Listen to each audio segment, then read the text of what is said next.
এই সরকারের সম্পর্কে কথা বলা আমার আর ইচ্ছা করে কত বলবো। ওদের তো চামড়াই মোটা হয়ে গেছে, আর একই সঙ্গে ওরা এমন একটা অবস্থায় চলে গেছে যে কিছু যায় আসে না। আজকে বেনজির আহমেদ আজকে এখন তার হাজার হাজার বেরোচ্ছে আপনার অপকর্ম, লুটের ইতিহাস।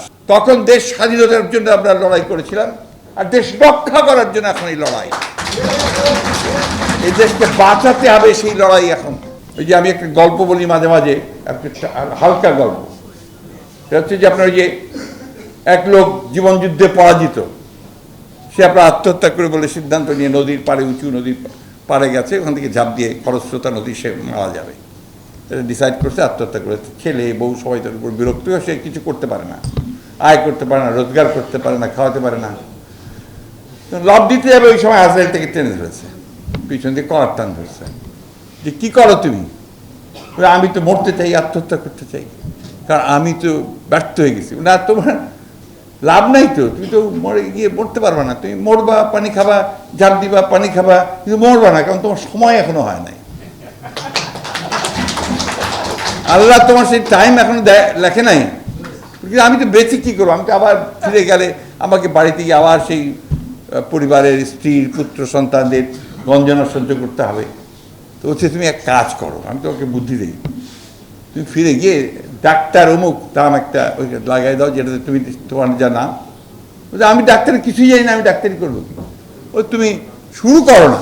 তুমি শুধু একটা জিনিস খেয়াল রাখবা, যে তোমাকে যখন ডাকতে আসবে রোগী, তখন যদি দেখো যে আমি তার পায়ের কাছে বসে আছি বা দাঁড়িয়ে আছি, তুমি ছাড়া আমাকে কেউ দেখতে পাবে না, তাহলে বুঝবো ওই রোগীকে তুমি যে ওষুধের দাও না কেন ও বেঁচে উঠবে।